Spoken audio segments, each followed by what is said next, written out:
Bonjour, je m'appelle Chris et je vais regarder la Subaru Outback 2022. C'est le modèle Wilderness. Subaru offre des caractéristiques uniques avec le modèle Wilderness, notamment une suspension surélevée avec une garde au sol de 23 cm, des roues exclusives de 17 pouces, des pare-chocs exclusifs avec 4 points de crochet de remorquage, un transfert de rapport et différentiel plus court et des phares ADEL réactifs à la direction. Subaru offre, pour un temps limité, un laissez-passer d'1 an pour Parc Canada. Subaru veut évidemment la crédibilité avec la crowd plein air, c'est réussi. L'extérieur semble trompeusement court et long sur vidéo, mais quand vous êtes à côté, Outback est un multisegment, pas un station, il est si grand. L'apparence d'Outback, par contre, est un goût acquis que je n'ai pas encore acquis. Ce Outback est grand à l'extérieur, mais énorme à l'intérieur pour les gens et leur bébelle plein air. Cette Outback est raisonnablement silencieuse sur l'autoroute, ce qui est amélioré par rapport aux anciennes versions. Cet infodivertissement n'est pas la meilleure et malgré son grand écran, il combine malheureusement les fonctions de climatisation avec les fonctions d'infodivertissement. Cela rend l'interaction plutôt lourde. La qualité des surfaces intérieures semble appropriée, durable et bien assemblée, similaire au RAV4 en termes de sensation de durabilité des matériaux. L'Outback obtient des bons sièges, un volant en cuir moyen, une disposition du tableau de bord daté et des interfaces de véhicules réglées en douceur à la Honda.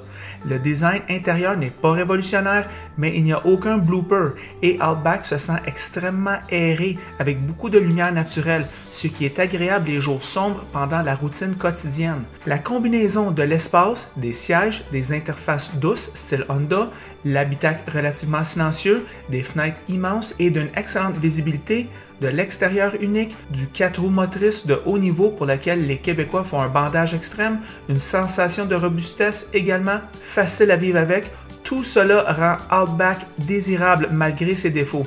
C'est un véhicule unique, il faut le dire. L'Outback de base comprend le Subaru EyeSight, c'est-à-dire les aides à la conduite de Subaru, un volant chauffant, des phares ADEL et un système d'infodivertissement de 7 pouces avec Apple CarPlay et Android Auto. Le moteur est un 4 cylindres turbo 2.4 litres avec CVT, il fait 260 chevaux et 277 livres de couple. L'économie de carburant est 10.9 litres en ville et 8.9 litres sur l'autoroute, ce qui est correct. Voici nos impressions sur la route.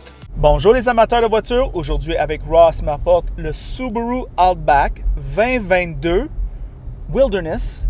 Ross, qu'est-ce que tu en penses de ce véhicule-là? Bien, déjà rendu à la 6e génération de la Subaru Outback, fait que évidemment c'est un véhicule de référence à succès chez Subaru. On a un Top Safety Pick Plus selon les DHS, encore l'ADN de Subaru en termes d'accidents. C'est vraiment toujours des véhicules très sécuritaires, très solides. Braquette de prix de 33 383 $ à 46 383 $. Notre modèle d'essai est à 44 183 $ plus taxes. Les pros, bien, traction intégrale légendaire, pas besoin de faire de présentation, une des meilleures dans l'industrie. Capacité hors route surprenante, surtout avec cette version-là. On a une version là, qui vous permet d'avoir une garde au sol supérieure pratiquement à un Grand Cherokee. Fait que, ce qui ne paraît pas, parce que comme tu en faisais mention, le véhicule a l'air d'une familiale, d'un station. Ben, quand on regarde le véhicule de plus près, ce Subaru-là est mieux équipé pour aller en hors-route que bien des VUS. Ouais. Moteur 2.4 litres turbo performant, une bonne visibilité comme toutes les Subaru, ouais. Vraiment là, 360 degrés, pas beaucoup d'angle mort. Habitacle spacieux, un bon espace coffre également pour le chargement. Sécurité active et passive poussée. Vraiment, là, toute l'assistance électronique pour prévenir les accidents. Puis en cas de collision, le véhicule est très sécuritaire. Apple CarPlay et Android Auto pour le système d'infodivertissement. Les comptes, bien, consommation d'essence un peu élevée, même un peu plus que la Legacy qu'on a essayé il y a 2 semaines. Transmission CVT, des fois, qui peut être un petit peu hésitante, plus à bas régime. En haut régime, moins, mais disons, à basse vitesse, des fois, on sent une petite hésitation de la transmission. Si vous optez pour le moteur atmosphérique avec le 2.5, ben, ça risque d'être juste au niveau performance. Système niveau divertissement, ben, malgré que je trouve que la présentation est belle, je le trouve, il y a beaucoup de distractions. Ça va un peu à l'encontre de l'ADN Subaru qui est axé sur la sécurité avec le EyeSight ici, avec la sécurité passive, avec toute l'assistance électronique, sécurité active du véhicule également en cas de collision. Bien, ici, c'est très distrayant. On dirait que l'alerte de la collision est conçue pour les gens qui vont se perdre dans les menus. Exactement. Puis là-dessus, en tout cas, ce qui est chauffage, climatisation, il faudrait que ça soit comme dans le Crosstrek ou dans d'autres véhicules plus d'entrée de gamme chez Subaru, où c'est qu'on a vraiment des molettes.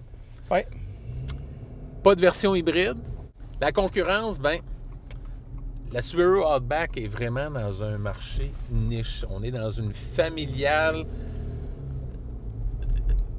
hors route, VUS, crossover, multisegment. Elle fait un peu tout.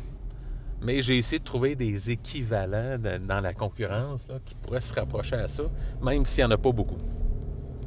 Chevrolet Blazer, qui était un beau véhicule également. Le Ford Edge.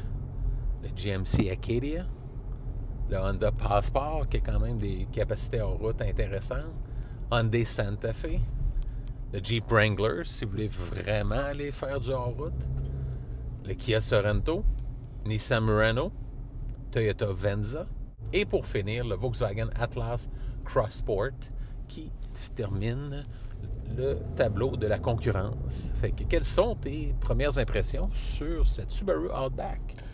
Moi, l'Outback Ross caractérise pour moi parfaitement Subaru. C'est-à-dire, on commence avec un look extérieur un peu bizarre, un peu station. On le voit dans la photo, on ne s'imagine pas quelque chose de très impressionnant. Et après ça, on la voit en personne, on se rend compte qu'elle est plus grande, plus grosse et plus tough. Plus imposante. Oui, qu'en photo. Et puis après ça, on embarque à l'intérieur et on voit que ben, tous les caprices de son look extérieur se traduisent par des qualités intérieures. On est assis haut, la visibilité est incroyable. On a ici une conduite très rugueuse, dans le meilleur sens du mot. On a ici aussi une espèce d'intérieur fonctionnel. Moi, je te dirais que si tu veux savoir c'est quoi ce véhicule-là, pense tout le contraire de la Mazda CX-5. Puis on est dedans. C'est vraiment là. On pense CX-5, il manque d'espace. Ici, il y a de l'espace. Il y a du luxe. Ici, il y a moins de luxe. Ouais. Moi, je te dirais, Ross, cet intérieur Subaru commence à dater. Moi, je trouve que ça commence à être simpliste un peu. Le volant en cuir qui est un peu poche, utilisé à toutes les sauces avec un cuir bas niveau. Je dois dire que ça a l'air durable, par contre. Moi, je te dirais que cet infodivertissement, c'est une pauvre excuse pour la modernisation. Moi, je te dirais que je fais la même remarque que toi et je l'ai fait depuis très longtemps. Moi, je te dirais, Ross, des petites touches comme des mags pas trop gros avec des bons ratios pour les pneus, très bien adaptés pour la trail de Montréal. Conçu pour ça. Conçu pour la ville de Montréal, moi, je te dirais à ce niveau-là. Sur l'autoroute, quand même assez confortable. Pas trop de bruit. On dirait que Subaru travaille là-dessus. Moi, j'ai lu qu'au niveau de la suspension, ils ont travaillé beaucoup pour réduire la transmission de vibrations et de bruit à l'intérieur de la cabine. De génération en génération, on peaufine le produit. Oui, exact. Parce que le monde en demande plus. Oui, le monde en demande plus, puis Subaru coûte assez cher, il faut le dire. Mais c'est ça mes pensées de Subaru. Un produit hyper compétent, hyper charmant, et puis très utilitaire, je te dirais, au niveau de sa fonctionnalité. Ah oui. Ross, qu'est-ce que tu en penses? Bien évidemment, un véhicule que je n'aurais aucune restriction en location. À court et moyen terme non plus, pas de restriction à l'achat. Évidemment, on a une turbocompression. Ça va nécessiter un peu plus d'entretien à long terme, peut-être remplacement d'un turbocompresseur. Fait qu'on peut penser à des coûts élevés à long terme. Mais par contre, pour notre climat québécois, là, quelle voiture intéressante, qui est un compromis là, intéressant entre la voiture conventionnelle et nos VUS là, qui sont sur nos routes là, omniprésentes. Oui. Et c'est ça nos pensées sur le très bon Subaru Outback. En passant, si vous aimez la vidéo, aimez-le. Si vous ne l'aimez pas, aimez-le pas. Et si vous l'aimez beaucoup, mais franchement, abonnez-vous à la chaîne. Et c'est tout.